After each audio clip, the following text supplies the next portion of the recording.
Más tarde, cuando pasaron a los cigarrillos y al café, Perry volvió al tema del robo. Mi amigo Willie, Jay solía hablar de eso. Decía que todos los crímenes podían considerarse como variantes del robo, incluido el asesinato. Cuando matas a un hombre, le robas la vida.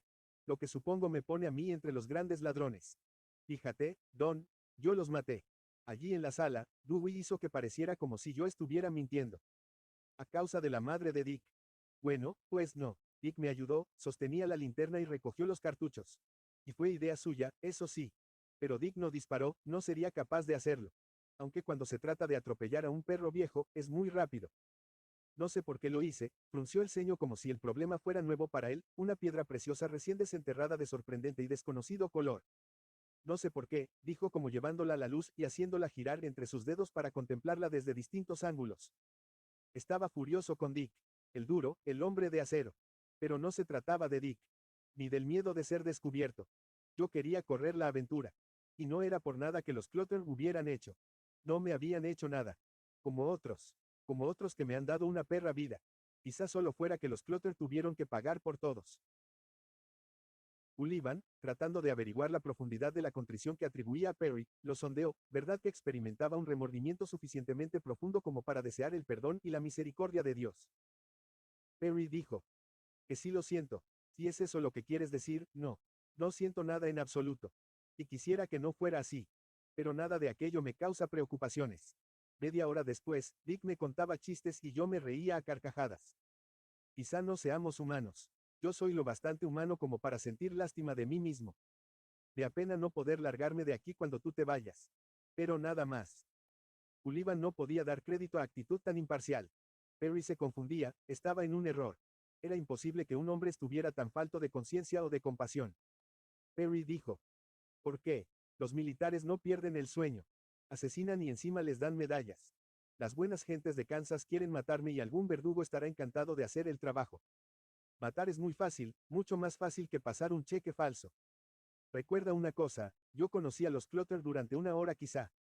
Si de veras los hubiera conocido, imagino que mis sentimientos serían diferentes. Que me sentiría asqueado de mí mismo. Pero tal como fue la cosa, era como disparar en un tiro al blanco de feria. Sullivan guardaba silencio y su silencio perturbó a Perry, que lo interpretó como una implícita censura. Carajo, Don. No hagas que sea hipócrita contigo. Que te suelte un montón de embustes acerca de cuánto lo siento, de que lo que quiero es postrarme de rodillas y rezar. Esas cosas no van conmigo. No puedo aceptar de un día a otro lo que siempre he negado. La verdad es que tú has hecho más por mí de lo que nunca hizo eso que tú llamas Dios. De lo que nunca hará. Al escribirme, al firmar, tu amigo. Cuando yo no tenía amigos. Excepto Joe James. Joe James, le explicó a Don Sullivan, era un joven leñador indio con el que había vivido una vez, en un bosque cerca de Bellingham, Washington. Está muy lejos de Garden City. 3000 kilómetros o más. Le escribí a Joe contándole lo que me pasaba. Joe es pobre, tiene 7 hijos que alimentar, pero me ha prometido que vendrá aunque tenga que hacerlo andando. No ha venido aún y quizá no venga, pero yo creo que sí, que vendrá. Joe siempre me ha querido bien. ¿Y tú, Don? Sí, yo también. La respuesta suave y enfática complació sobremanera a Perry y lo hizo sonrojar. Sonrió y dijo, entonces debes de estar un poco loco. Levantándose de pronto, cruzó la celda y cogió la escoba. No veo por qué he de morir entre desconocidos. Dejar que un puñado de matones de la pradera contemplen cómo estiro la pata. Cristo. Sería mejor suicidarme. Levantó la escoba y presionó las cerdas contra la bombilla que brillaba en el techo. No tengo más que desenroscar la bombilla, romperla y cortarme las muñecas. Eso es lo que debería hacer. Mientras tú estás todavía aquí. Mientras estoy con alguien a quien le importo un poco. El juicio se reanudó el lunes por la mañana a las 10. 90 minutos después, el tribunal levantó la sesión. En aquel breve espacio de tiempo la defensa había completado su tarea. Los acusados renunciaron a declarar en su propio favor, así que la cuestión de si el verdadero asesino había sido Hickok Smith no se planteó. De los 5 testigos que comparecieron, el primero fue el ojeroso señor Hickok. Habló con digna y triste elocuencia con un solo propósito, demostrar que todo se debía a locura temporal. Su hijo, manifestó, en un accidente de coche ocurrido en julio del 1950, había recibido serias heridas en la cabeza. Antes de aquel accidente, Dick había sido siempre un chico, despreocupado y feliz, aplicado en el colegio y respetuoso con sus padres y querido por sus compañeros. Nunca fue problema para nadie. Harrison Smith, guiando hábilmente al testigo, dijo: quisiera preguntarle si a partir de julio del año 50 observó algún cambio en la personalidad y costumbres de su hijo Richard. Pues no parecía el mismo. ¿Cuáles fueron los cambios que usted observó? El señor Hickok, entre pensativas vacilaciones, enumeró algunos. Dick se volvió taciturno e inquieto, andaba siempre con hombres mayores que él, bebía y jugaba. No era la misma persona. Esta última afirmación fue recusada inmediatamente por Logan Green, que inició el contrainterrogatorio. Señor Hickok, afirma usted que no tuvo nunca problemas con su hijo hasta después de 1950. Creo que en el 49 lo detuvieron. Una irónica sonrisa se dibujó en los delgados labios de Green. ¿Recuerda por qué lo detuvieron? Lo acusaron de forzar un drugstore. Lo acusaron. ¿No admitió acaso que lo había forzado? Es verdad, lo admitió. Y eso fue en el 49. Y, sin embargo, dijo usted que su hijo cambió de conducta y actitud a partir del 50. Yo diría que sí. Quiere decir que después del 50 se convirtió en un buen chico. Accesos de fuerte tos sacudieron al viejo, que escupió en un pañuelo. No, declaró examinando el esputo, yo no diría eso. Entonces, ¿cuál fue el cambio que tuvo lugar? Bueno, eso es difícil de precisar. Solo sé que ya no parecía el chico de antes. Quiere decir que perdió sus tendencias criminales. La salida del abogado provocó carcajadas, un alboroto en la sala que la severa mirada del juez Tate sofocó muy pronto. El señor Hickok, despedido poco después, fue reemplazado en la tarima por el Dr. W. Mitchell Jones. El Dr. Jones se presentó ante el tribunal como médico especialista en el campo de la psiquiatría, y como prueba de tal afirmación añadió que desde 1956, año en que entró a formar parte del personal residente en el Hospital Psiquiátrico del Estado de Topeka, Kansas, había asistido a unos 1.500 pacientes. Durante los 2 últimos años había formado parte del personal del hospital que el Estado tenía en Larned, como director del pabellón Dillon, sección reservada a los locos criminales. Harrison Smith le preguntó al testigo: aproximadamente, ¿de cuántos asesinos se ha ocupado? Unos 25. Doctor, he de preguntarle si conoce a mi cliente Richard Eugene Hickok. Sí. ¿Ha tenido ocasión de examinarlo desde un punto de vista profesional? Sí, he sometido a examen psiquiátrico al señor Hickok. Basándose en su examen, ¿puede decirnos si Richard Eugene Hickok era capaz de distinguir el bien del mal cuando se cometieron los crímenes? El testigo, hombre robusto de 28 años, con cara redonda pero inteligente y sutil, lanzó un profundo suspiro, como preparándose para una respuesta larga, que el juez inmediatamente le advirtió no hiciera. Limítese a contestar sí o no, doctor. Puede contestar con un sí o un no, sí. ¿Y cuál es su opinión? Creo que según la definición usual el señor Hickok distinguía el bien del mal. Así, constreñido como se veía por la ley Manhattan, la definición usual, fórmula totalmente ciega a cualquier matiz entre el blanco y el negro, el Dr. Jones se veía impotente para contestar de modo distinto. Pero, claro, su respuesta era una contrariedad para el abogado de Hickok, quien totalmente desesperanzado preguntó: ¿puede precisar la respuesta? Era una empresa desesperada. Aunque el Dr. Jones estuviera dispuesto a extenderse, el fiscal tenía derecho a oponerse, cosa que hizo, aduciendo el hecho de que la ley de Kansas no permite otra respuesta más que sí o no a la pregunta formulada. La objeción fue admitida y el testigo despedido. Pero si el Dr. Jones hubiera podido explicarse detalladamente, he aquí lo que hubiera declarado. Richard Hickok posee una inteligencia superior a la media, entiende con facilidad nuevas ideas y tiene un amplio bagaje de información. Capta rápidamente cuanto sucede a su alrededor y no presenta señal alguna de confusión mental ni de desorientación. Su pensamiento es organizado y lógico y parece establecer un buen contacto con la realidad. Si bien no he hallado los síntomas habituales de lesiones orgánicas cerebrales, pérdida de la memoria, anquilosamiento de conceptos, deterioro intelectual, no por eso ha de ser excluida su existencia. El acusado sufrió heridas de consideración en la cabeza, con conmoción cerebral y varias horas de inconsciencia en 1950, cosa que he verificado en el archivo del hospital. Declara que tiene momentos de pérdida de conciencia, períodos de amnesia y neuralgias desde esa época, y la mayor parte de su comportamiento antisocial corresponde al período que empieza en esa fecha. No se le ha sometido nunca a los exámenes médicos que hubieran probado o excluido definitivamente residuos de lesiones cerebrales. Serían necesarios exámenes clínicos concretos antes de formular un dictamen definitivo. Hickok presenta síntomas de anormalidad emotiva. El hecho de que supiera lo que hacía y de que a pesar de ello prosiguiera, es la más clara demostración de ello. Se trata de un individuo impulsivo en la acción, que tiende a actuar sin pensar en las consecuencias ni en lo que le espera a él y al prójimo. No parece capaz de aprender por medio de la experiencia y presenta un insólito cuadro de períodos intermitentes de actividad productiva seguidos por otros de acciones irresponsables. No puede tolerar los sentimientos de frustración que tolera una persona normal, y no consigue librarse de esos sentimientos a no ser con actividades antisociales. Se tiene en poca estima, íntimamente se cree inferior a los demás y sexualmente inadaptado. Esos sentimientos parecen estar sobrecompensados con sueños de riqueza y poder, con una tendencia a vanagloriarse de sus hazañas, con un excesivo derroche cuando tiene dinero y por el descontento ante el lento mejoramiento que normalmente cabe esperar de un trabajo honrado. La relación con los demás lo intranquiliza y tiene una incapacidad patológica para formar y mantener relaciones personales. A pesar de que profesa una moral corriente, no parece guiarse por ella en sus acciones. En resumen, presenta claras características típicas de lo que en psiquiatría se llama un grave trastorno de la personalidad. Es importante que se tomen las medidas necesarias para excluir la posibilidad de una lesión orgánica cerebral que, si existiera, podría haber influido de modo determinante en su conducta durante estos últimos años y en el momento del crimen. Aparte de la arenga formularia al jurado, que no tendría lugar hasta el día siguiente, el testimonio del psiquiatra puso término a la defensa de Hickok. A continuación le tocó el turno a Arthur Fleming, el anciano defensor de Smith. Presentó 4 testigos: el reverendo James E.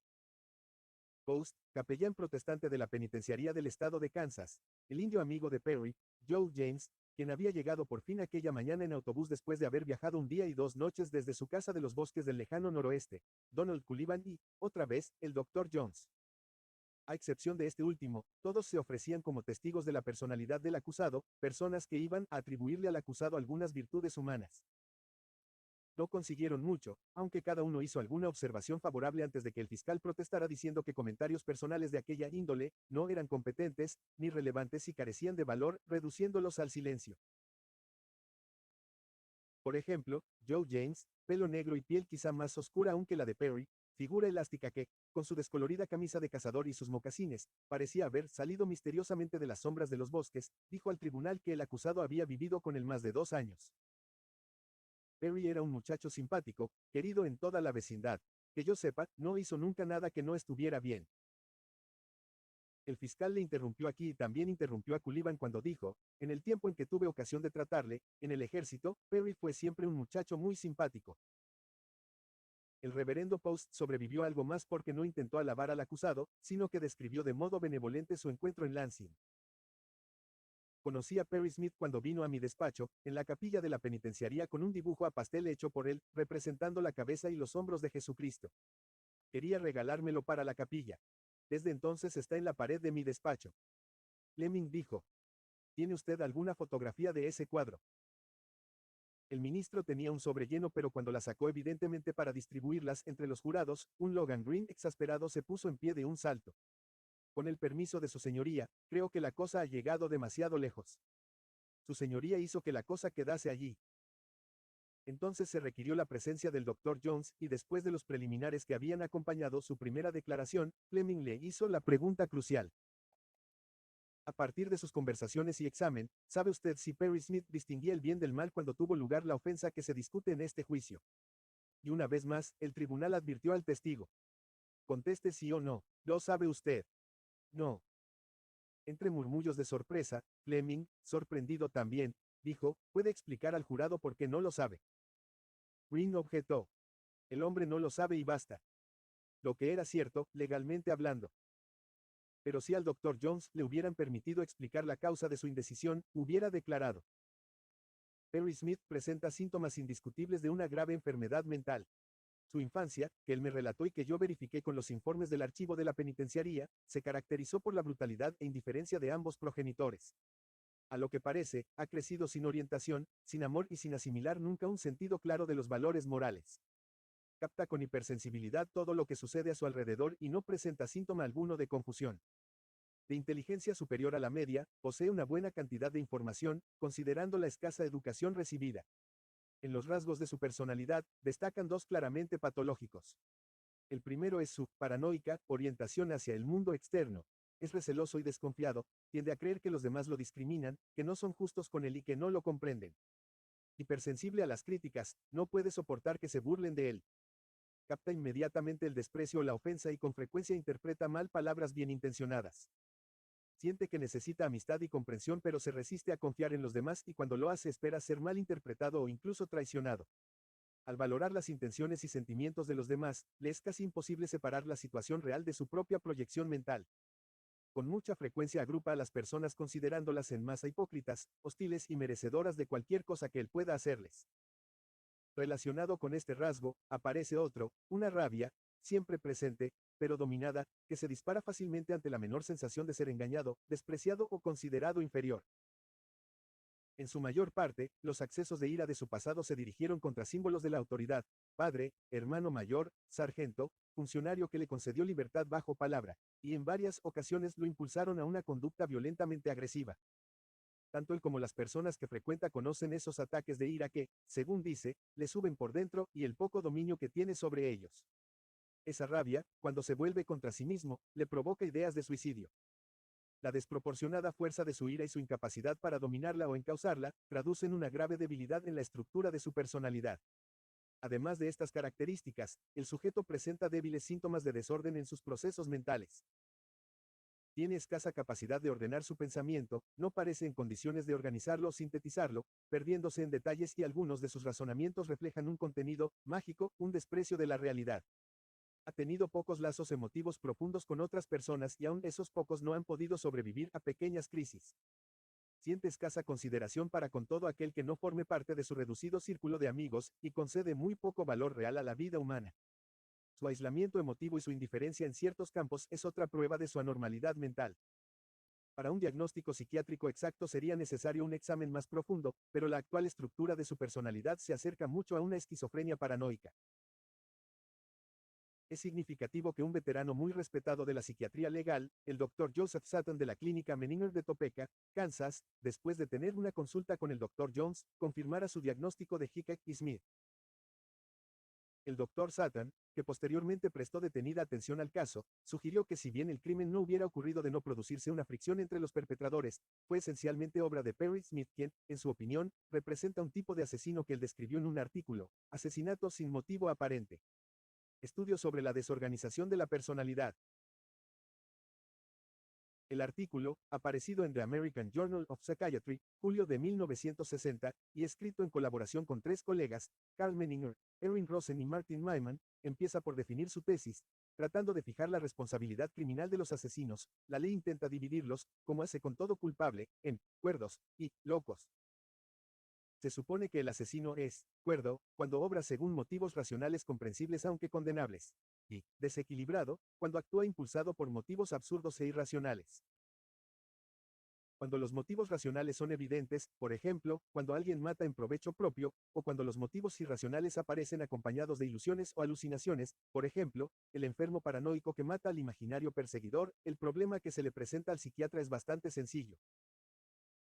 Pero los asesinos que parecen racionales, coherentes y controlados pero cuyas acciones homicidas presentan características extravagantes, aparentemente absurdas, plantean un problema difícil a juzgar por las disensiones en los tribunales y de los informes contradictorios sobre un mismo acusado.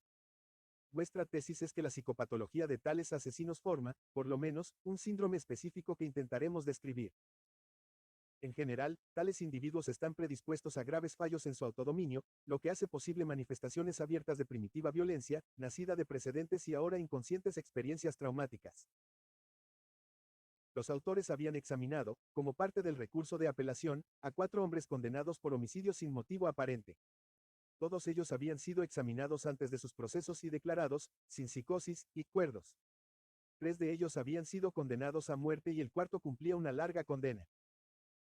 En cada uno de esos casos, posteriores exámenes psiquiátricos fueron requeridos porque alguien, ya fuera el abogado defensor, un pariente o un amigo, no había quedado satisfecho con las explicaciones psiquiátricas dadas anteriormente y había preguntado: ¿cómo una persona tan cuerda como este hombre puede haber cometido un acto tan loco como parece el que provocó su condena?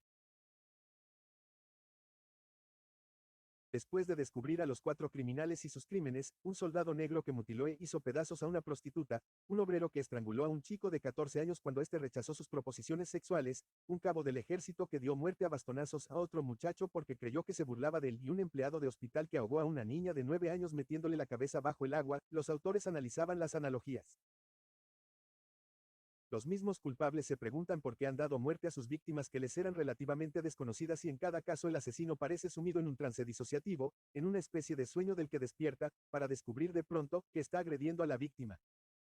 El elemento más uniforme y quizás el más significativo del historial es un descontrol existente desde tiempo atrás, a veces de toda la vida, en el dominio de los impulsos agresivos. Por ejemplo, 3 de los hombres, a lo largo de su vida, se enzarzaron en peleas que no tenían nada de normales y que se hubieran transformado en homicidios de no intervenir terceros. Aquí, reproduzco un extracto de otras observaciones contenidas en el estudio. A pesar de la violencia de sus vidas, todos los hombres se veían a sí mismos como físicamente inferiores, débiles e inadaptados. Su historia pone de manifiesto un grave índice de inhibición sexual. Para todos ellos, la mujer adulta es una criatura amenazadora y en 2 de los casos existe una declarada perversión sexual. Todos ellos, también, en su infancia sintieron angustia ante el pensamiento de que pudieran considerarlos mariquitas, poco desarrollados físicamente o enfermizos. En los 4 casos, existen pruebas de estados alterados de conciencia, frecuentemente relacionados con los arranques de violencia. 2 de los hombres informaron acerca de graves estados de trance disociativo en los que tuvieron un comportamiento incoherente y violento, mientras los otros 2 presentan episodios amnésicos menos graves y quizá menos completos. En los momentos de auténtica violencia, con frecuencia se sienten separados o aislados de sí mismos, como si estuvieran contemplando a otra persona. En el pasado de los 4 hubo sucesos de extrema violencia por parte de los progenitores durante la infancia. Un sujeto declara que le daban de latigazo siempre que asomaba la nariz. Otro que recibió muchas palizas para corregir su tartamudeo, sus ataques y su mal comportamiento. Un pasado que refleja una extrema violencia bien imaginaria, bien observada en la realidad o verdaderamente experimentada por el niño, encaja en la hipótesis psicoanalítica según la cual exponer al niño a estímulos abrumadores antes de que sea capaz de dominarlos está estrechamente ligado a defectos prematuros en la formación del yo, y posteriormente, a serios trastornos del dominio de los impulsos. En todos estos casos, había pruebas de graves frustraciones emotivas en la infancia. Estas frustraciones pudieron derivar de la ausencia prolongada o repetida de uno o ambos progenitores, de una vida familiar caótica en que los padres eran desconocidos o de un abierto rechazo del niño por parte de uno o ambos padres por lo que el niño fue educado por extraños. Se notan trastornos en la organización afectiva. Muy sintomático es el hecho de que exhibían una tendencia a no experimentar ira o cólera, asociada a una acción violentamente agresiva. Ninguno experimentó sentimientos de ira en conexión con los asesinatos ni estados coléricos definidos, a pesar de que todos ellos tenían un enorme potencial de agresividad brutal. Las relaciones con la gente son de naturaleza fría y superficial, aumentando el sentimiento de aislamiento y soledad que experimentan. Los demás, en cuanto a personas por las que pueden experimentar sentimientos cálidos o positivos, o de cólera, no forman parte de un mundo real. Los 3 hombres condenados a muerte demuestran escasísima emoción en lo referente a su suerte y a la de sus víctimas. Culpabilidad, depresión y remordimiento estaban notoriamente ausentes. Tales individuos pueden ser considerados asesinos potenciales en cuanto poseen una sobrecarga de energía agresiva o un inestable sistema de defensa del ego que periódicamente permite la expresión desnuda y arcaica de tal energía. El potencial homicida puede verse activado, especialmente si se ha presentado ya cierto desequilibrio, cuando la futura víctima es inconscientemente percibida como figura clave de cierta configuración traumática del pasado. La conducta o la simple presencia de esta imagen añade al inestable equilibrio de fuerzas una tensión que tiene como resultado una súbita e irresistible descarga de violencia, parecida a la explosión que tiene efecto cuando una cápsula fulminante enciende una carga de dinamita. La hipótesis de un motivo inconsciente explica por qué el asesino percibe a víctimas inocuas y relativamente desconocidas como elementos provocadores y por consiguiente satisfactorios blancos de agresión. Pero ¿por qué matarlos? La mayoría de las personas, afortunadamente, no reacciona con impulsos homicidas ni siquiera ante gravísimas provocaciones. Los casos descritos, en cambio, tenían predisposición a graves faltas de contacto con la realidad y a una debilidad extrema del dominio sobre sus impulsos durante los periodos de particular tensión y desorganización. En tales momentos, un simple conocido o incluso un desconocido podía perder fácilmente su significación real y asumir una identidad en la configuración traumática inconsciente. El viejo conflicto se reactivaba y la agresividad asumía rápidamente proporciones homicidas. Cuando se dan tales delitos absurdos, pueden explicarse como resultado final de un período de creciente tensión y desorganización en el asesino, iniciado antes del contacto con la víctima, la cual, pasando a formar parte del conflicto inconsciente del asesino, pone involuntariamente en movimiento su potencial homicida. A causa de las muchas analogías entre el pasado y la personalidad de Perry Smith con los sujetos de su estudio, el Dr. Sutton no duda de que puede incluirlo en la misma categoría. Las circunstancias del crimen, además, se ajustan exactamente en su opinión al concepto de asesinato sin motivo aparente. Sin duda, 3 de los asesinatos que cometió Smith tenían un motivo lógico. Nancy, Kenyon y su madre tenían que ser asesinados porque Clutter había sido asesinado. Pero el Dr. Sutton arguye que solo el primer asesinato importa, psicológicamente, y que cuando Smith atacó a Clutter, se hallaba en un eclipse mental, inmerso en una oscuridad esquizofrénica porque de pronto descubrió, que lo que estaba destruyendo no era un hombre de carne y hueso, sino, una imagen clave de una configuración traumática, su padre, las monjas del orfelinato que se habían burlado de él y le habían golpeado, el odioso sargento, el funcionario que le dio la libertad condicional prohibiéndole volver a poner los pies en Kansas. Uno de ellos, o todos a la vez. En su confesión Smith declaró, no tenía intención de hacerle daño a aquel hombre. Pensé que era un hombre muy amable. De voz suave. Así lo creí hasta el momento en que le corté el cuello. Hablando con Donald Sullivan, Smith dijo, no me habían hecho ningún daño, los Clutter. Como otras personas. Como tantas personas en mi vida. Quizá los Clutter tuvieron que pagar por todos. Parecería que, por distintos senderos, ambos, el psicólogo profesional y el aficionado, llegaron a conclusiones no muy distintas. La aristocracia del condado de Finney había ignorado el proceso. No está bien esto, anunció la esposa de un rico hacendado, de mostrar mucha curiosidad por una cosa así. Sin embargo, a la última sesión del juicio acudió buena parte de la flor y nata, que tomó asiento junto al pueblo. Su presencia era un gesto de cortesía con el juez Tate y Logan Green, estimados miembros de su misma casta. También un gran contingente de abogados forasteros, muchos de ellos venidos de muy lejos, llenó varios bancos, concretamente, querían oír la requisitoria final de Green a los jurados. Green, pequeño septuagenario dulcemente férreo, goza de una espléndida reputación entre sus pares que admiran su desenvoltura, su repertorio es el de un consumado actor, con un sentido de la gradación de tiempo digno de un cómico de nightclub. Experto abogado penal, generalmente su papel es el de defensor, pero en este caso el Estado le había contratado como ayudante especial de Dwayne West, creyendo que el joven fiscal del condado no era lo bastante maduro para conducir el caso sin la colaboración de un hombre de experiencia. Pero, como les ocurre a casi todos los divos, Green era el último número del programa. La precedieron las equilibradas instrucciones del juez Tate dirigidas al jurado y la recapitulación del fiscal. ¿Puede acaso existir en vuestras mentes la más mínima duda acerca de la culpabilidad de los acusados? No. No importa cuál de ellos apretó el gatillo de la escopeta de Richard Eugene Hickok, los dos son igualmente culpables. No hay más que un camino que permita asegurar que estos hombres no volverán a deambular por las ciudades y pueblos de esta tierra. Pedimos la pena máxima, muerte. Esta petición no está dictada por la venganza, sino con toda humildad. A continuación vino el alegato de la defensa.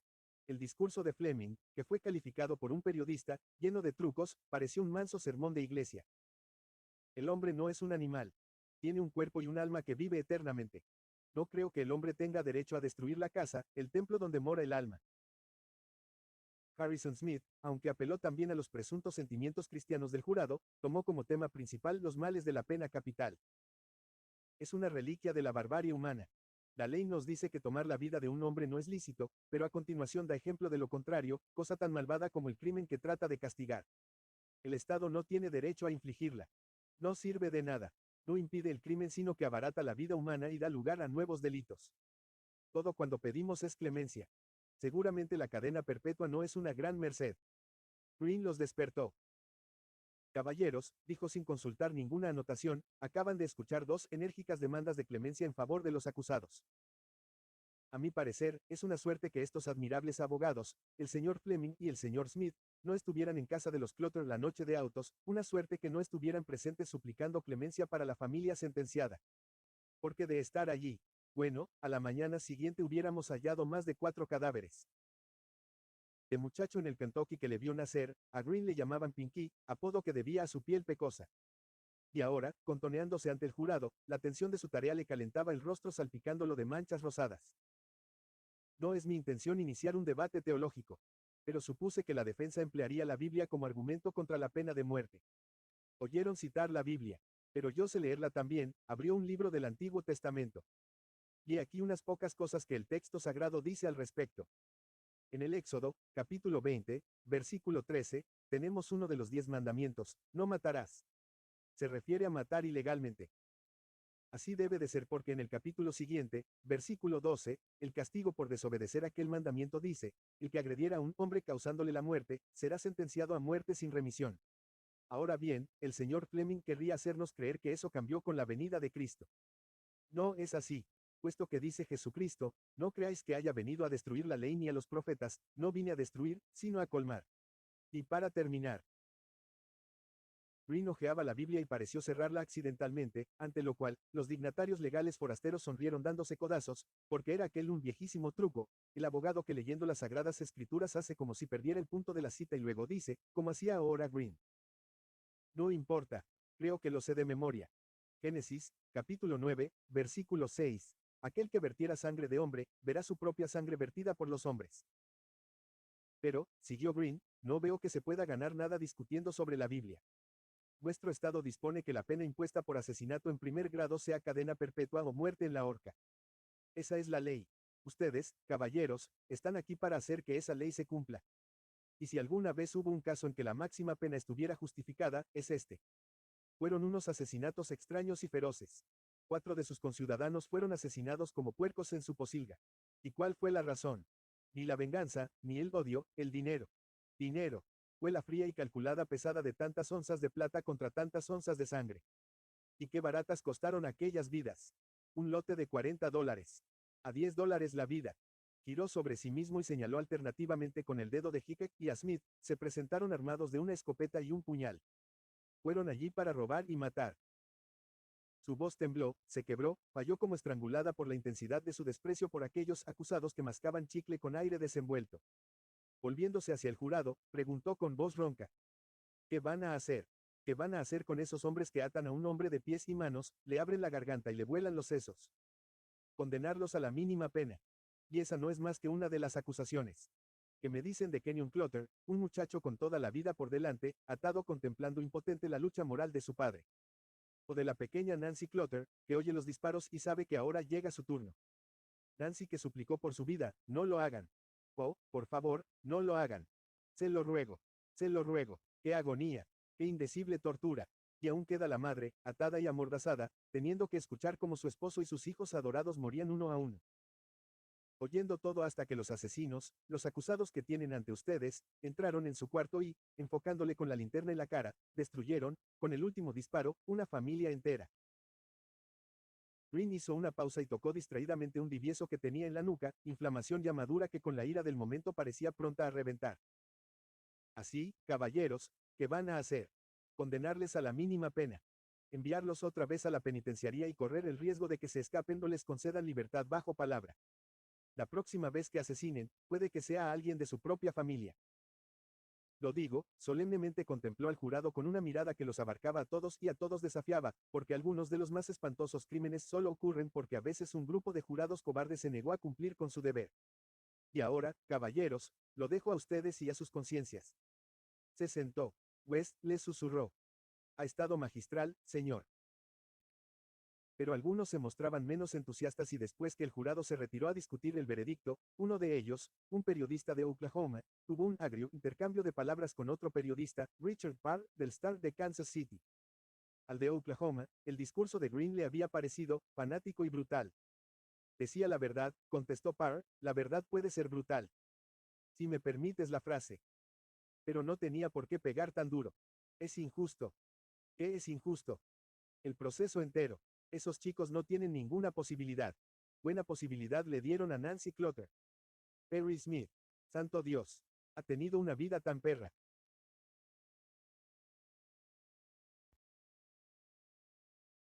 Parr dijo. Más de un hombre puede contar historias tan lastimeras como las de ese hijo de perra. Yo incluido. Quizá yo beba demasiado, pero te juro que en mi vida maté a 4 personas a sangre fría. Ya, y lo de ahorcar al hijo de perra, ¿qué? También eso se hará con una puñetera sangre fría. El reverendo Post, oyendo la conversación, intervino. Bueno, dijo haciendo circular una fotografía que representaba la imagen de Jesucristo pintada por Perry Smith, un hombre capaz de pintar eso, no puede ser 100% perverso. Aún así es difícil decidir qué se debe hacer. La pena de muerte no es la respuesta, no le da al pecador tiempo de acudir a Dios. A veces me desespera. Era un individuo jovial, con dientes de oro, cabellos plateados y pico de viudo. Repitió con calor. A veces me desespera. A veces creo que el viejo Doc Savage tuvo la mejor idea. El Doc Savage a que se refería era un héroe de novela muy popular entre los adolescentes de la generación pasada. Si lo recordáis, Doc Savage era una especie de Superman. Competente en todos los campos: medicina, ciencia, filosofía y arte. No había casi nada que el viejo Doc no conociera o no pudiera hacer. Uno de sus proyectos fue librar al mundo de criminales. Primero compró una enorme isla en el océano. Luego él y sus ayudantes, contaba con un ejército de ayudantes especializados, secuestraron a todos los criminales del mundo y los llevaron a la isla. Y Doc Savage les operó el cerebro. Les quitó la parte donde se forman las ideas perversas. Y cuando se recobraron, todos se habían convertido en ciudadanos honrados. No podían cometer crímenes porque aquella parte de su cerebro había desaparecido. Ahora pienso que quizá una operación quirúrgica fuera la verdadera solución de... Una campana, señal de que el jurado regresaba, le interrumpió. Las deliberaciones del jurado habían durado 40 minutos. Muchos espectadores, previendo una rápida decisión, no habían abandonado sus sitios. Sin embargo, hubo que ir a buscar al juez Tate a su finca, ya que había ido a dar de comer a sus caballos. Una toga negra endosada a toda prisa ondeaba alrededor de él a su llegada, pero con solemne calma y dignidad preguntó: «Señores del jurado, ¿han otorgado su veredicto?». «Sí, señoría», contestó el presidente. El alguacil del tribunal llevó al juez el veredicto sellado. Los silbidos de una locomotora, el estruendo del expreso de Santa Fe que se acercaba, penetraron en la sala. La voz debajo de Tate se entremezcló con la estridencia de la locomotora al leer: «Cargo primero. Nosotros, miembros del jurado, declaramos al acusado Richard Eugene Hickok culpable de asesinato en primer grado y lo condenamos a muerte». Entonces, como interesado en su reacción, miró a los detenidos, de pie ante él, unidos por las esposas a sus respectivos guardianes. Impasibles, le devolvieron la mirada hasta que reanudó la lectura y leyó los 7 cargos que seguían: otras 3 condenas para Hickok y 4 para Smith. Y lo condenamos a muerte. Cada vez que llegaba a la sentencia, Tate la pronunciaba con voz tétrica y cavernosa, que parecía el eco del lúgubre silbido del tren que se alejaba. Luego, despidió al jurado, cumplieron valientemente con su deber, y los condenados fueron sacados de la sala. Al llegar a la puerta, Smith le dijo a Hickok: «No tenían corazón de gallina, esos, no». Ambos rieron ruidosamente y un fotógrafo los fotografió. La foto apareció en un diario de Kansas con un pie que decía: «La última risotada». Una semana después, la señora Meyer estaba en su saloncito charlando con una amiga. «Sí, ahora esto está muy tranquilo. Probablemente hemos de estar contentos de cómo se ha resuelto todo. Pero yo todavía no le he superado. Nunca tuve mucha relación con Dick, pero Perry y yo llegamos a conocernos bastante bien. Aquella tarde, después que les leyeron el veredicto, cuando lo trajeron aquí, me encerré en la cocina para no verlo. Me quedé sentada junto a la ventana y miré cómo la gente se marchaba de la audiencia. El señor Sullivan miró hacia arriba, me vio y me saludó con la mano. Los Hickok. Todos se marchaban. Esta misma mañana recibí una carta encantadora de la señora Hickok. Me hizo varias visitas durante el proceso y me hubiera gustado poder ayudarla, solo que ¿qué vas a decirle a una persona que está en semejante situación? Pero cuando todos se marcharon y empecé a lavar los platos, oí que él lloraba. Encendí la radio, para no oírle, pero le oía igual. Lloraba como un niño. Nunca se había desmoronado, nunca había dado signos de desesperación. Bueno, pues me fui a verle. A la puerta de su celda. Me tendió la mano. Quería que se la cogiera y yo lo hice. Lo único que dijo fue: «Estoy lleno de vergüenza». Yo quise mandar por el padre Gubo, le dije que al día siguiente le haría arroz a la española, pero entonces me apretó aún más la mano. Y aquella noche, precisamente aquella noche, tuvimos que dejarle solo.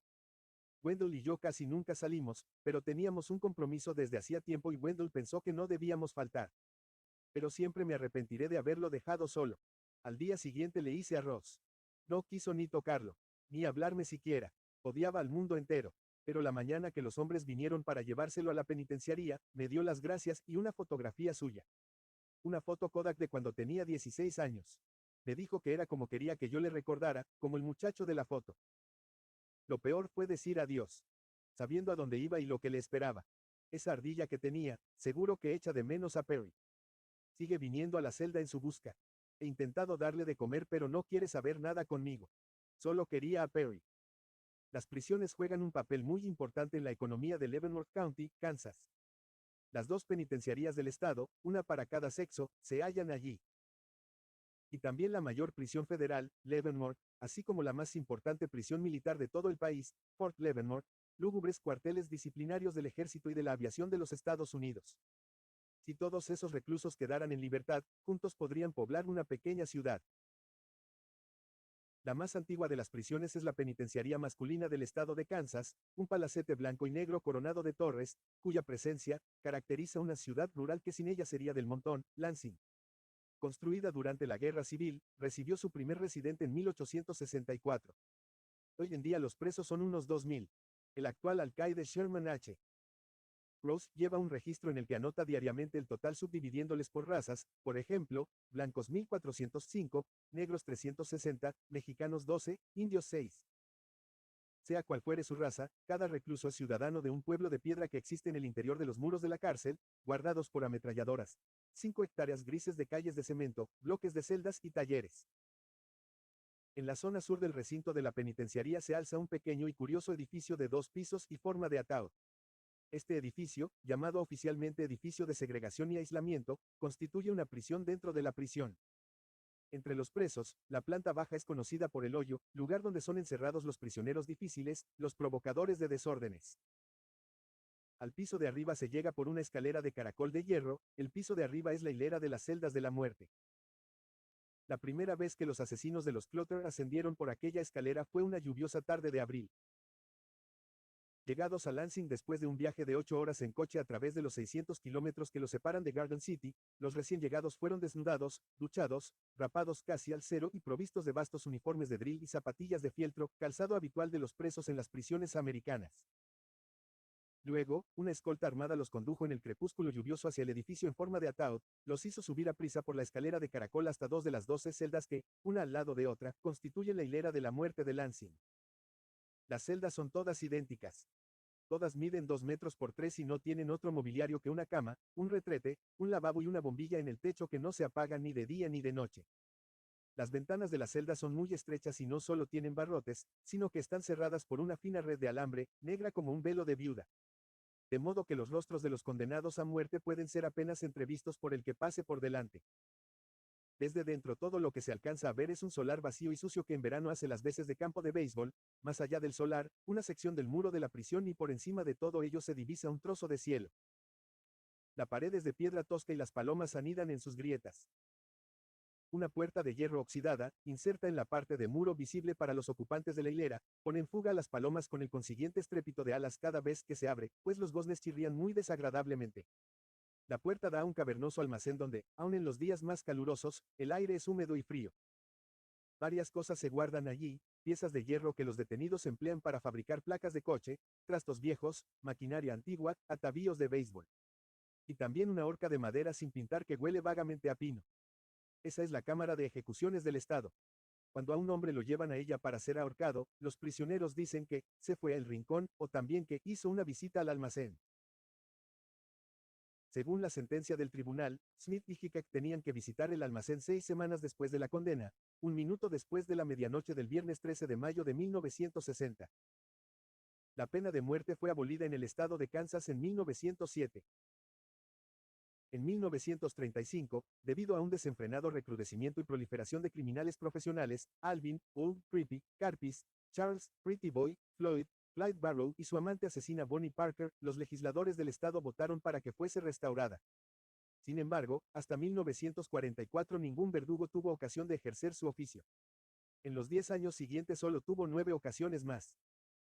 Pero por un espacio de 6 años, es decir, desde 1954, no hubo verdugo que cobrase un céntimo en Kansas, aparte de que ejerciera sus funciones en el cuartel disciplinario del ejército y la aviación, que cuenta también con una horca. El recientemente fallecido George W. King, gobernador de Kansas desde 1957 hasta 1960, fue el responsable de esta interrupción pues se mostró sin reservas contrario a la pena capital. Es que no me gusta, sencillamente, matar a la gente. Entonces, en abril de 1960, había en las prisiones de Estados Unidos 190 personas en espera de ser ajusticiadas. 5 de ellas, incluidos los asesinos de los Clutter, se contaban entre los reclusos de Lansing. De tarde en tarde, los visitantes importantes de la prisión son invitados a eso que los altos funcionarios llaman, echar un vistazo a la hilera de la muerte. Los que aceptan, son acompañados por un guardián, que, mientras guía al turista a lo largo del corredor que una reja de hierro separa de las celdas de la muerte, va presentando a los condenados en lo que debe de considerar un cómico formulismo. Y este, le decía a un visitante en 1960, es el señor Perry Edward Smith. En la celda siguiente vemos al compañero del señor Smith, el señor Richard Eugene Hickok. Y más allá tenemos al señor Earl Wilson. A continuación del señor Wilson, vemos al señor Bobby Joe Spencer. Y en cuanto a este último caballero, seguro estoy de que reconoce al famoso señor Lowell Lee Andrews. Earl Wilson, un fornido negro que cantaba himnos, había sido condenado a muerte por haber raptado, violado y torturado a una joven mujer blanca que, aunque había salvado su vida, quedó severamente incapacitada. Bobby Joe Spencer, de raza blanca, joven afeminado, se había confesado autor del asesinato de una anciana de Kansas City, propietaria de la pensión donde él vivía. Antes de dejar su cargo en enero de 1961, el gobernador Doug King, que no había sido reelegido, en buena parte por su actitud hacia la pena capital, conmutó las sentencias de ambos hombres por cadena perpetua, lo que significaba que podían pedir la libertad bajo palabra al cabo de 7 años. Pero Bobby Joe Spencer, pronto volvió a matar, apuñaló a otro joven convicto, su rival en los favores de un recluso de más edad, como dijo un guardián de la penitenciaría, 2 trastos pegándose por otro más trasto. Tal aventura le costó a Spencer una segunda condena a cadena perpetua. Pero el público no sabía demasiado quiénes eran Wilson y Spencer en comparación con Smith y Hickok o con el quinto hombre de la hilera, Lowell Lee Andrews, porque la prensa los había pasado más bien por alto. 2 años atrás Lowell Lee Andrews, muchacho de 18 años, muy corpulento y corto de vista, con gafas de gruesa montura y que pesaba casi 150 kilos, cursaba el segundo año en la Universidad de Kansas como estudiante de biología, colmado de premios y honores. A pesar de que era una criatura solitaria, encerrada en sí misma y difícilmente comunicativa, los que lo conocían, tanto en su ciudad natal Bulkhead, Kansas, como en la universidad lo consideraban un muchacho extraordinariamente gentil y de naturaleza amable. Posteriormente, un artículo sobre el aparecido en un diario de Kansas llevaba el título, El chico más encantador de Bulkhead. Pero dentro del callado y joven erudito existía una doble personalidad insospechada, de motividad atrofiada, una mente anormal y retorcida por la que discurrían los pensamientos más fríos y crueles. Su familia, compuesta de sus padres y una hermana un poco mayor, Jenny Marie, se hubieran quedado pasmados si hubieran conocido los sueños que con los ojos bien abiertos nutría Lowell durante el verano y otoño de 1958. El hijo inteligente, el adorado hermano, planeaba envenenarlos a todos. El padre de Andrews era un próspero granjero. No tenía mucho dinero en el banco, pero poseía tierras por valor de $200,000. El ansia de heredar aquella propiedad fue evidentemente el motivo que impulsó a Lowell a maquinar la destrucción de su familia. Porque el secreto Lowell Lee, que se escondía tras el tímido estudiante de biología que frecuentaba la iglesia, era que se creía un maestro del crimen con un corazón de hielo. Soñaba con llevar camisa de seda como los gángsters y conducir llamativos coches deportivos, ser algo más que un simple estudiantillo con gafas, demasiado gordo y virginal, y si bien no tenía nada contra ninguno de los miembros de su familia, por lo menos conscientemente, asesinarlos le parecía el modo más expeditivo, más sensato de llevar a cabo las fantasías que lo poseían. Como arma, se había decidido por el arsénico. Después de haber envenenado a las víctimas, pensaba acostarlas en sus camas y prender fuego a la casa con la esperanza de que la policía creyera que las muertes habían ocurrido por accidente. Sin embargo, un detalle le preocupaba, ¿y si la autopsia revelaba la presencia de arsénico? ¿Y si se descubría que el veneno lo había comprado él? A finales del verano, había elaborado otro plan. Se pasó 3 meses perfeccionándolo. Por fin, una noche de noviembre en que el termómetro marcaba 0, se dispuso a actuar.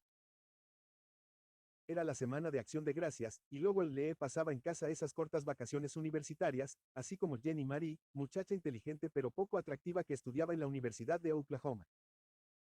La noche del 28 de noviembre, a eso de las 7, Jenny Marie estaba con sus padres, viendo la televisión en la sala. Luego el Lee, encerrado en su cuarto, leía los últimos capítulos de Los Hermanos Karamazov. Terminado lo cual, se afeitó, se puso el mejor traje que tenía y pasó a cargar un rifle semiautomático calibre 22 y un revólver Luger calibre 22. Se colocó el revólver en una pistolera, se echó el fusil al hombro y recorrió el corredor que lo separaba de la sala, solo iluminada por la pantalla del aparato de televisión. Encendió la luz, apuntó con el rifle y disparó a su hermana entre los ojos, matándola instantáneamente. Le disparó 3 veces a su madre y 2 a su padre. La madre, con los ojos dilatados, se tambaleó hacia él, tratando de hablar, abrió y cerró la boca, pero luego el Lee le dijo: «Cállate». y para asegurarse de que le obedecía, le disparó 3 tiros más. El señor Andrews, sin embargo, seguía con vida. Sollozando, gimiendo, se arrastró por el suelo hacia la cocina, pero al llegar al umbral, el hijo desenfundó el revólver y le disparó todas las balas. A continuación volvió a cargar el arma y a vaciarla otra vez. En total, el padre recibió 17 balazos. Andrews dijo, según declaración que se le atribuye, no sentí nada. Había llegado el momento, y yo hice lo que debía. Y eso fue todo. Después de los disparos, abrió una ventana de su cuarto y sacó la tela metálica protectora. Luego anduvo por la casa abriendo cajones y desparramando su contenido. Tenía la intención de atribuir el crimen a unos supuestos ladrones.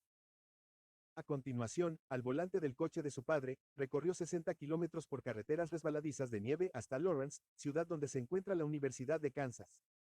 De camino, paró en un puente, desmontó las armas homicidas y se libró de ellas arrojando las piezas al río Kansas. Pero, naturalmente, el propósito del viaje era proporcionarse una coartada. Primero paró en su residencia del campus, habló con la directora y le dijo que había venido a recoger su máquina de escribir y que a causa del mal tiempo el viaje de Woolcott a Lawrence le había llevado 2 horas. Saliendo de allí, entró en un cine, y contrariamente a su costumbre, charló un momento con un acomodador y con un vendedor de caramelos. A las 11, cuando la película terminó, regresó a Woolcott. El perro que tenían, que no era de raza, aguardaba en el porche gimiendo de hambre.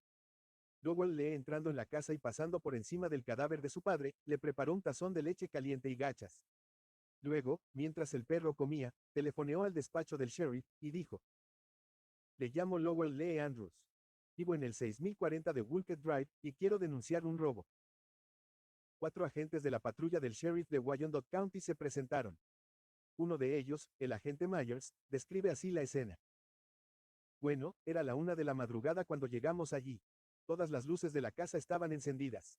Y ese enorme niño de pelo oscuro, Lowell Lee, estaba sentado en el porche acariciando a su perro. Le daba palmadas en la cabeza. El teniente Atty le preguntó qué había sucedido. Se limitó a señalar la puerta y a decir, con cierta negligencia, echen un vistazo. Después de hacerlo, los aturdidos agentes llamaron al forense del distrito, un caballero que también quedó impresionado con la insensible indiferencia del joven Andrews. Cuando el forense le preguntó qué disposiciones pensaba tomar para el funeral, Andrews, encogiéndose de hombros, contestó: No me importa qué haga con ellos. Enseguida llegaron 2 detectives que empezaron a hacer preguntas al único superviviente de la familia. A pesar de que estaban convencidos de que mentía, los 2 detectives escucharon pacientemente el cuento de que se había ido en coche hasta Lawrence a buscar su máquina de escribir, de que luego había entrado en el cine y que al llegar a casa después de medianoche halló las alcobas saqueadas y su familia asesinada. Mantuvo esta historia y puede que la hubiera mantenido siempre si, después de su arresto y traslado a la prisión del distrito, las autoridades no hubieran conseguido la ayuda del reverendo Virto C. Dameron. El reverendo Dameron, personaje sacado de un libro de Dickens, persuasivo y excelente orador de azufre y fuego eterno, era el ministro de la Iglesia Baptista de Grandview de Kansas City, la iglesia que los Andrews frecuentaban regularmente. Despertado por una llamada urgente del forense, Dameron se personó en la cárcel a las 3 de la madrugada. Los detectives que habían interrogado al sospechoso intensa pero infructuosamente pasaron a otra habitación dejando que el ministro mantuviera una consulta privada con aquel elemento de su parroquia. Resultó ser una entrevista fatal para el último, quien muchos meses después le contaba a un amigo. El señor Dameron me dijo: Piensa, Lee, te conozco desde que naciste. Desde que no eras más que un renacuajo. Y que a tu padre lo conocía de siempre, que crecimos juntos, que éramos amigos de infancia. Y por eso he venido hasta aquí, no solo porque soy tu ministro religioso, sino porque te considero como a un miembro de mi propia familia. Y porque tú necesitas un amigo en quien poder confiar y confiarte. Este espantoso suceso me ha conmovido como no puedes imaginar y tengo tantas ganas como tú de ver al culpable detenido y castigado. Me preguntó si tenía sed, y, como si la tenía, me trajo una cola y empezó a hablarme de las vacaciones, del Día de Acción de Gracias y de si me gustaba la universidad, hasta que de pronto dijo: Según parece, Lee, dudan de tu inocencia. Estoy seguro de que no te importará someterte al detector de mentiras para convencer a esos hombres de tu inocencia, así pueden empezar a ocuparse de atrapar al culpable. Luego me dijo: Lee, tú no has cometido esa acción atroz, ¿verdad? Si lo hiciste, ahora es el momento de purgar tu alma. Entonces pensé: ¿qué más da? Y le conté la verdad, prácticamente todo. No dejaba de sacudir la cabeza, poner los ojos en blanco y frotarse las manos. Me dijo que era una acción terrible y que yo tendría que responder de ella ante el Altísimo y purgar mi alma diciéndoles a los policías lo que acababa de contarle a él. Me preguntó si estaba dispuesto a hacerlo. Al recibir como respuesta un movimiento de cabeza afirmativo, el consejero espiritual del detenido pasó a la habitación contigua, atestada de policías expectantes, y les anunció con alivio. Ya pueden entrar. El muchacho está dispuesto a declarar. El caso Andrews se convirtió en el fundamento de una cruzada médica ilegal. Antes de iniciarse el proceso, en el que Andrews se declaró inocente en razón de enfermedad mental, el personal psiquiátrico de la clínica Menninger llevó a cabo un exhaustivo examen del acusado, que dio como resultado el diagnóstico de esquizofrenia simple. Por simple, los especialistas entendían el hecho de que Andrews no sufría ilusiones, ni percepciones falsas, ni alucinaciones, sino el primer estadio de la enfermedad mental que consiste en la separación de pensamiento y sentimiento. Comprendía la naturaleza de sus actos y sabía que eran prohibidos y que por ello se hacía merecedor de castigo. Pero, declaró el doctor Joseph Sutton, uno de los que lo examinaron, Lowell Lee Andrews no experimenta emoción alguna. Se considera a sí mismo la única persona importante y significativa del mundo entero. Y en ese recluido mundo suyo, se siente con igual derecho a matar a su madre como a un animal o a una mosca. En opinión del Dr. Sutton y sus colegas, el crimen de Andrews ofrecía un ejemplo tan indiscutible de irresponsabilidad, que el caso se prestaba admirablemente para debatir la ley Manhattan en los tribunales de Kansas. La ley Manhattan, como hemos dicho ya, no reconoce forma alguna de enfermedad mental cuando el acusado es capaz de distinguir entre el bien y el mal, legalmente y no moralmente. Con gran contrariedad de psiquiatras y juristas liberales, esta ley prevalece en los tribunales de la Comunidad Británica de Naciones y en Estados Unidos, en todos los estados, además del Distrito de Columbia, excepto una media docena de ellos donde rige la ley más indulgente, si bien para algunos, poco práctica, de Durham, según la cual un acusado no es criminalmente responsable de su acto contra la ley, si es producto de enfermedad o defecto mental. En resumen, lo que pretendían conseguir los defensores de Andrews, un equipo compuesto por los psiquiatras de la clínica Menninger y dos abogados de primera categoría, era una victoria que sentara un rotundo precedente legal. El objetivo fundamental era persuadir al tribunal de que sustituyera la ley Manhattan por la de Durham. De conseguirlo, Andrews, con la abundancia de pruebas sobre su esquizofrenia, no sería condenado a la horca, ni siquiera a la cárcel, sino que sería confinado en el Hospital del Estado para Insanos Criminales. Pero la defensa había hecho planes sin contar con el consejero religioso del acusado, sin contar con el incansable reverendo señor Dameron, que apareció en el proceso como testigo principal de la acusación y que, con el complicado estilo rococó de un teatral predicador de feria, declaró al tribunal que había advertido con frecuencia a su antiguo alumno de la escuela dominical contra la cólera divina. Y yo afirmo que no hay nada en este mundo tan precioso como tu alma y que reconociste ante mí muchísimas veces que tu fe era débil, que no tenías fe en Dios. Sabes muy bien que todos los pecados atentan contra Dios y que Dios será tu juez supremo y que ante él tendrás que responder de tu delito. Todo cuanto he dicho, lo declaro para hacer comprender el acusado lo terrible de su crimen y que tendrá que responder de él ante el Todopoderoso. Al parecer, el reverendo Dameron había determinado que el joven Andrews tenía que responder de su acto no solo ante el Todopoderoso, sino también ante poderes más temporales, pues fue su testimonio, unido a la confesión del acusado, lo que decidió el asunto. El juez que presidía se atuvo a la ley Manhattan y el jurado condenó a pena de muerte al acusado. El viernes 13 de mayo, primera fecha establecida para la ejecución de Smith y Hickok, pasó inofensivamente. La Corte Suprema de Kansas había concedido un aplazamiento en espera de la resolución de las demandas de nuevo proceso presentadas por los abogados de la defensa. Por entonces, el veredicto del caso Andrews estaba pendiente también de revisión por la misma Corte.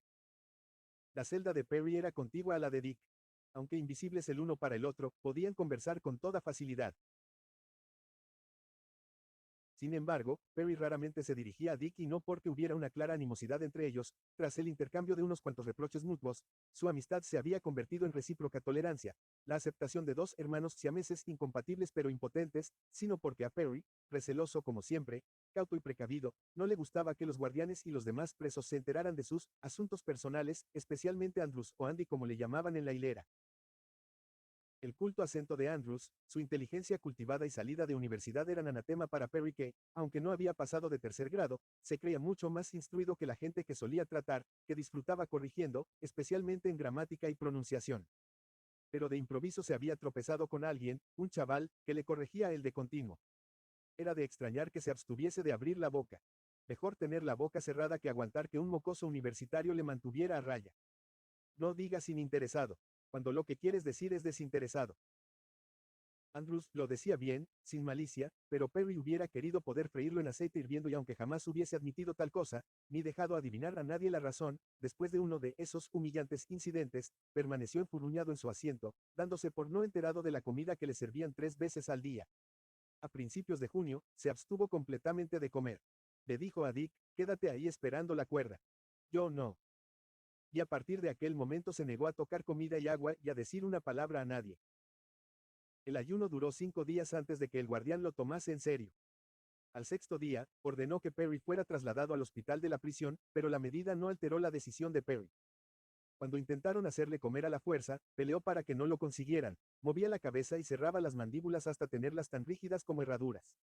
Al final tuvieron que maniatarle y alimentarlo por vía intravenosa o por una sonda en la nariz. Aún así, en 9 semanas, su peso bajó de 76 kilos a 52 y el alcaide fue advertido de que aquella alimentación forzada, de por sí, no mantendría al paciente con vida indefinidamente. Dick, si bien la fuerza de voluntad de Perry le había impresionado, no quería creer que su propósito fuera llegar al suicidio.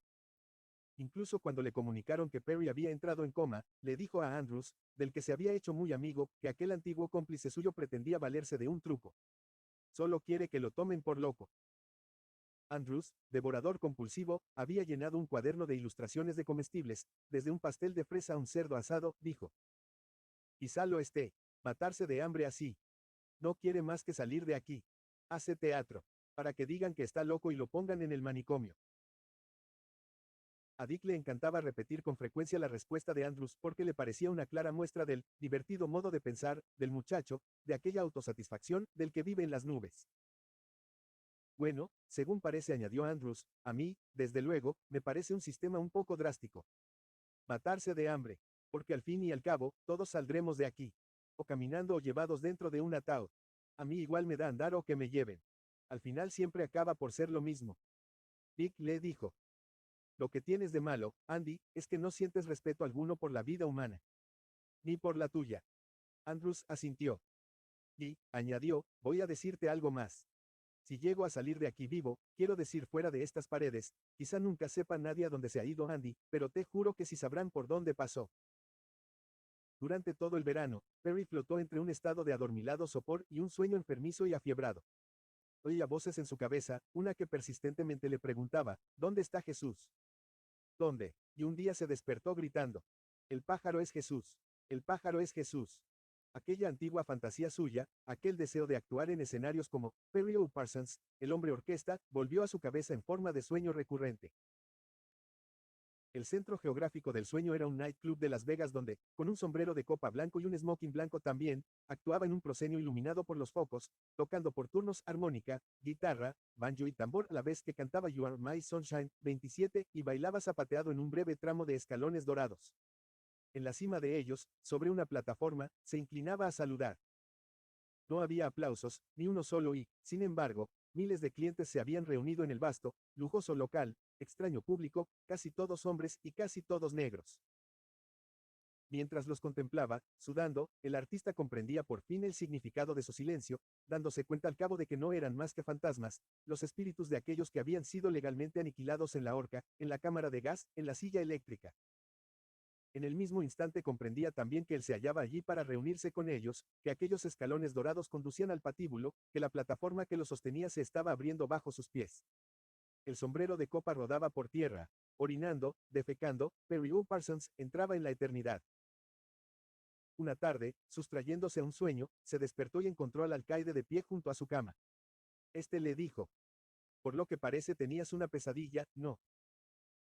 Pero Perry no le contestó y el alcaide, que había visitado el hospital en repetidas ocasiones tratando de persuadir al preso para que rompiera su ayuno, le dijo, te traigo una cosa. De tu padre. Pensé que querrías verla. Perry, ojos inmensos que relucían ahora en un rostro de palidez fosforescente, contemplaba el techo. Y poco después, poniendo la tarjeta postal en la mesita de noche del paciente, el desairado visitante se marchó. Por la noche, Perry miró la postal. Iba dirigida al alcaide y venía de Blue Lake, California. El mensaje, escrito en una caligrafía irregular y familiar, decía, muy señor mío, tengo entendido que tiene otra vez a mi muchacho Perry en custodia. Escríbame, por favor, qué fue lo que hizo de malo y dígame si podré verle si voy. Estoy bien y espero que usted también. Tex J. Smith. Perry destruyó la postal, pero su imaginación la conservó, pues aquellas pocas palabras toscas le hicieron resucitar emocionalmente, despertando amor y odio, y recordándole que todavía estaba como le había tratado de no estar, con vida. Y entonces decidí, le contaba después a un amigo, que debía seguir viviendo.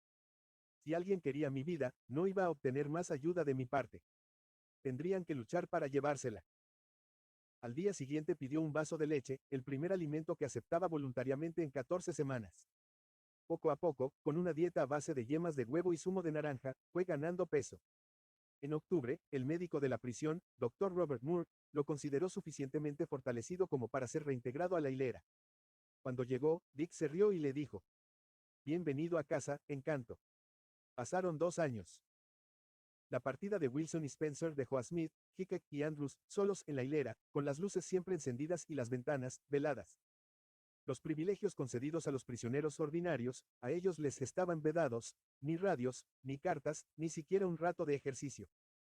En realidad, no estaban autorizados a dejar la celda a excepción hecha del sábado en que los llevaban a la ducha y a continuación les entregaban la muda. Las otras únicas ocasiones de salir momentáneamente eran las distanciadas visitas de abogados o parientes. La señora Hickok venía una vez al mes. Su marido había muerto, ella había perdido la granja y, como le contó a Dick, vivía ahora con un pariente y luego con otro. A Perry le parecía estar viviendo, en el fondo del mar, quizá porque la hilera era, de costumbre, tan estática y gris como las profundidades del océano, igualmente silenciosa aparte de ronquidos, toses, el susurro de las zapatillas, el alboroto de plumas de las palomas que habían hecho su nido en el muro de la cárcel. Pero no siempre. En una carta a su madre, Dick le decía: hay veces en que no se puede ni oír tu propio pensamiento. Meten hombres en las celdas de abajo, ahí en eso que llaman el hoyo y muchos rabian y se pelean como locos de atar. Maldiciones y alaridos todo el tiempo, es intolerable y entonces todo el mundo les grita que se callen. Me gustaría que me enviaras tapones para los oídos. Solo que no me dejarían ponérmelos. No hay descanso para el malvado, imagino. El pequeño edificio había sido construido hacía más de un siglo y los cambios de estación habían marcado síntomas diversos de su antigüedad. El frío del invierno saturaba las junturas de hierro y piedra y en verano, cuando la temperatura llegaba a veces a los 38 grados Celsius, las celdas viejas eran malolientes calderos. En una carta a su madre del 5 de julio de 1961, Dick le escribía: hace tanto calor que mi piel apesta. Procuro no moverme mucho. Me paso el día sentado en el suelo, la cama está demasiado sudada para echarme en ella. El hedor que despido me da náuseas porque solo me baño una vez a la semana y siempre llevo puesta la misma ropa. Nada de ventilación y las bombillas siempre encendidas calientan aún más el aire. Las chinches siguen saltando en las paredes.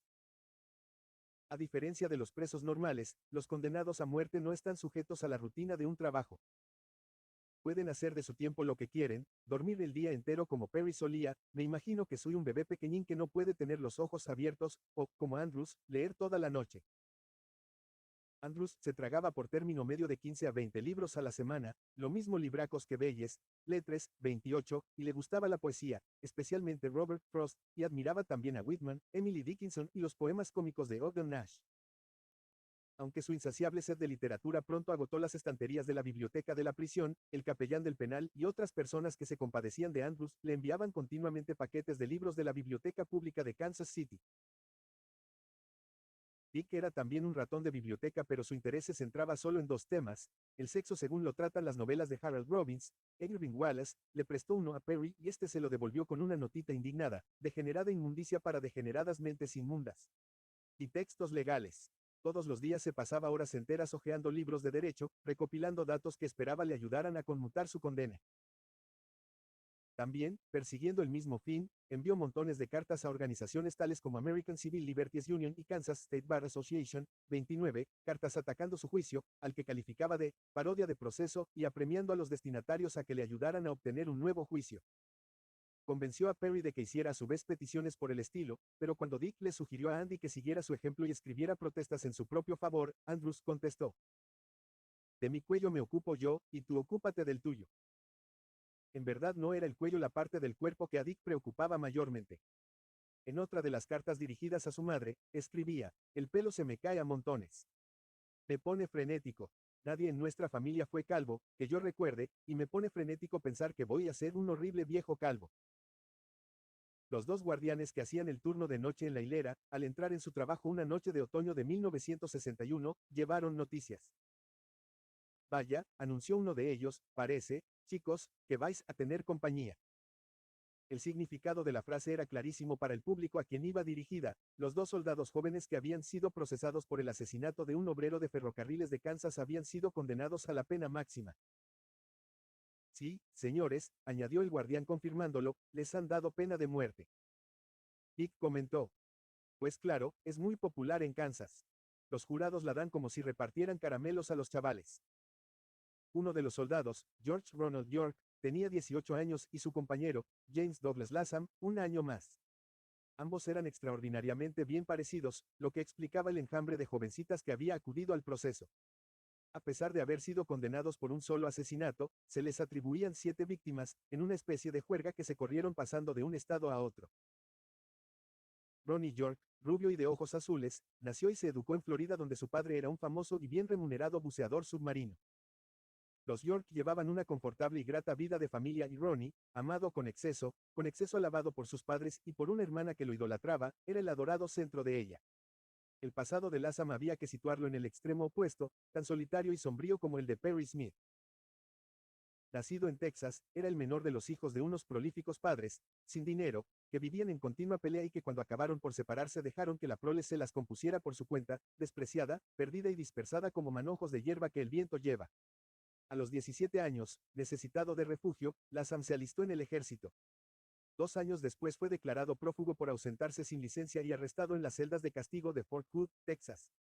Fue allí donde conoció a Ronnie York, que cumplía condena por la misma infracción.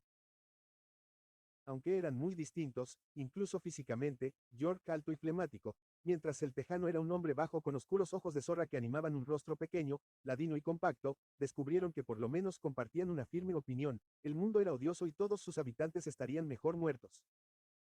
Es un mundo podrido, decía Latham. No se le puede responder más que con maldad. Es la única cosa que todo el mundo entiende, la maldad. Quémale la casa a un hombre, entonces comprenderá. Envenénale el perro. Asesínalo. Ronnie afirmó que Latham tenía razón 100%. Y luego añadió, de todos modos, si matas a alguien, no le haces más que un favor. Las primeras personas elegidas para hacerles ese favor fueron 2 mujeres de Georgia, respetables amas de casa que tuvieron la desgracia de tropezarse con York y Latham cuando el par de asesinos, fugándose de las celdas de castigo de Fort Hood, habían robado una camioneta y se dirigían a Jacksonville, Florida, cuna de York. El escenario del encuentro fue una estación de ESO, en la oscura periferia de Jacksonville. La fecha, la noche del 29 de mayo de 1961. En un principio, los 2 prófugos tenían intención de ir a aquella ciudad de Florida para hacerle una visita a la familia de York, pero una vez allí, York creyó poco prudente ponerse en contacto con los suyos, porque a veces su padre sacaba un genio de todos los diablos. Él y Latham lo comentaron y habían decidido como nuevo destino Nueva Orleans, cuando pararon en una estación de ESO a poner gasolina. A su lado, otro coche reponía combustible. En él se hallaban 2 señoras, las futuras víctimas, que después de pasar el día de compras y recreo en Jacksonville se volvían a sus casas de una pequeñísima población junto a la frontera Florida, Georgia. Ahí, habían perdido el camino. York, a quien se lo preguntaron, estuvo muy cortés. No tienen más que seguirnos. Las dejaremos en la buena carretera. Pero la carretera a la que las llevaron, de buena no tenía nada. Estrecha, curva tras curva, iba a perderse en unas marismas. Sin embargo, las señoras, confiadas, fueron siguiendo hasta que el vehículo que las precedía se detuvo y entonces vieron, a la luz de los faros, que los 2 serviciales jóvenes se acercaban a pie y vieron también, pero demasiado tarde, que cada uno iba armado con una vara de ganado negra. Las varas pertenecían al dueño de la camioneta robada, un ganadero. Fue idea de Latham usarlas como garrote, que fue lo que, tras robar a las señoras, hicieron. En Nueva Orleans, los mozos se compraron una pistola y marcaron en la culata 2 muescas. En el transcurso de los 10 días siguientes, fueron sucesivamente añadidas más muescas, en Tullahoma, Tennessee, donde se hicieron con un elegante Dodge rojo convertible, matando a tiros a su dueño, un viajante de comercio, en un suburbio de St. Louis, Illinois, donde otros 2 hombres fueron asesinados. La víctima de Kansas, que siguió a estas 5, fue un abuelo, de 62 años, Otto Siegler, robusto y cordial, una de esas personas que no saben seguir carretera adelante sin ofrecer ayuda cuando ven a alguien con el coche parado. Una bonita mañana de junio, a toda velocidad en su coche por una autopista de Kansas, el señor Ziegler vio de pronto un coche rojo convertible parado en la cuneta con el capó levantado y un par de bien parecidos jóvenes hurgando en el motor. ¿Cómo iba a saber el generoso señor Ziegler que el coche no tenía falla alguna? Que se trataba solo de un truco para robar y matar a todo aquel que se sintiera samaritano. Sus últimas palabras fueron: «¿Les puedo ayudar en algo?». York, a una distancia de 6 metros, disparó contra el cráneo del anciano y volviéndose a Latham le dijo: «No está mal la puntería, ¿eh?». Su última víctima fue la más patética. Una muchacha de 18 años que trabajaba de camarera en un motel de Colorado, donde el desenfrenado par pasó la noche, durante la que ella se prestó a hacerles el amor. Le dijeron que se iban a California y la invitaron a irse con ellos. «Anda, vente», le apremió Latham, «puede que acabemos todos como estrellas de cine». La muchacha y su maleta de cartón apresuradamente hecha acabaron como sangrientos despojos en el fondo de una hondonada cerca de Craig, Colorado. Pero no muchas horas después de haberla asesinado y arrojado al barranco, sus asesinos se hallaban realmente ante las cámaras filmadoras. Descripciones de los ocupantes del coche rojo, suministradas por los testigos que los vieron aparcados en la zona donde el cuerpo de Otto Ziegler fue hallado, circulaban por el Midwest y por los estados del oeste. Se enviaron destacamentos a las carreteras y helicópteros las vigilaban desde el aire. Fue un destacamento de Utah el autor de la detención de York y Latham. Luego, en el cuartel general de la policía de Salt Lake City, una compañía de televisión local obtuvo permiso para televisar una entrevista con los dos que, si se prescindía del sonido, parecían dos jóvenes atletas, sanos de cuerpo y alma, que hablaran de hockey o béisbol. De todo menos de crímenes y de los roles, jactanciosamente confesados, que jugaron en la muerte de 7 personas. Pero, ¿por qué?, pregunta el locutor, ¿por qué lo hicisteis? Y York, con una sonrisa de autocomplacencia, contesta: nosotros odiamos al mundo. En los 5 estados con derecho a procesar a York y Latham existía pena de muerte: Florida, silla eléctrica; Tennessee, silla eléctrica; Illinois, silla eléctrica; Kansas, horca; y Colorado, cámara de gas. Pero como disponía de las pruebas más contundentes, Kansas se llevó la victoria. Los hombres de la hilera conocieron a sus nuevos compañeros el 2 de noviembre de 1961. El guardián que escoltaba a los recién llegados hizo la presentación diciendo: «Señor York y señor Latham, les presento al señor Smith. Y al señor Hickok. Y al señor Lowell Lee Andrews, el chico más simpático de Woolcott».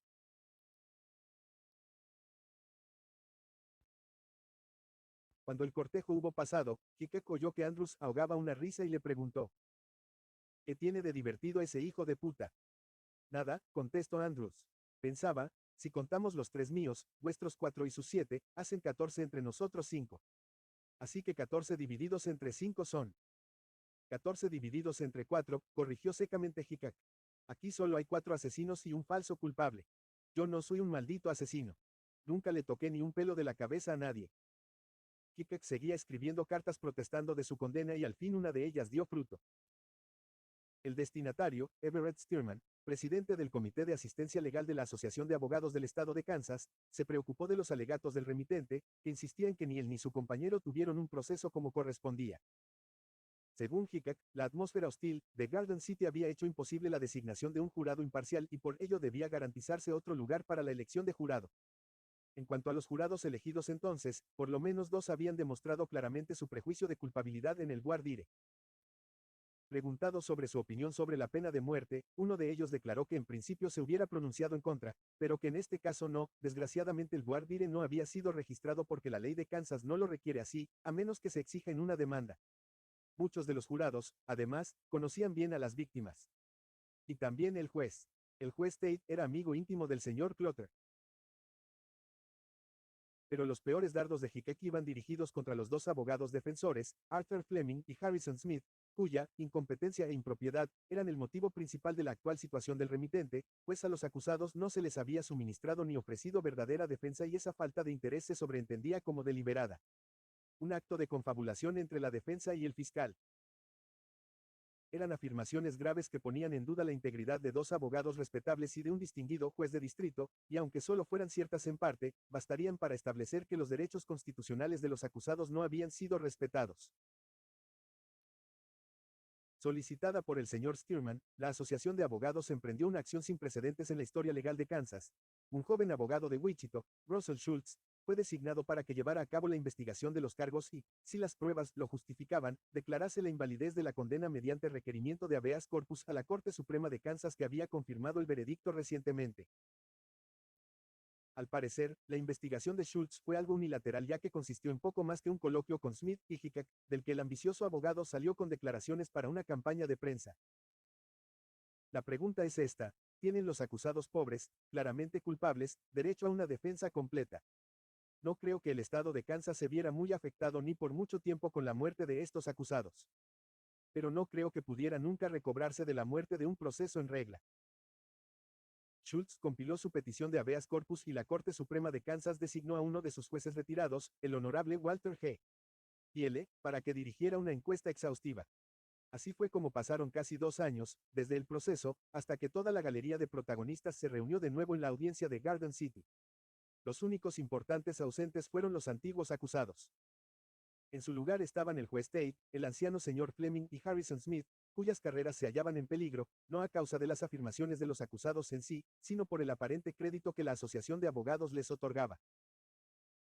El examen de testigos, que en un momento dado debió llevarse a cabo en Lansing, donde el juez Thiele fue a tomar declaración a Hickok y Smith, tardó 6 días en completarse. Finalmente, todos los puntos quedaron tratados. 8 jurados prestaron juramento y declararon no haber conocido a ningún miembro de la familia asesinada, 4 admitieron haber conocido superficialmente al señor Clutter, pero todos, incluso el señor N. L. Donan, empleado del aeropuerto, el señor que había dado la respuesta objeto de la controversia durante el voir dire, testimoniaron que habían llegado a la tribuna del jurado libres de prejuicio. Schultz provocó a Donan. ¿De veras cree usted que se hubiera dispuesto a afrontar un proceso en el que el jurado se hallara en la disposición mental de usted? Donan dijo que sí y Schultz entonces añadió: ¿recuerda usted que se le preguntó si era contrario o no a la pena de muerte? Asintiendo con la cabeza el testigo respondió: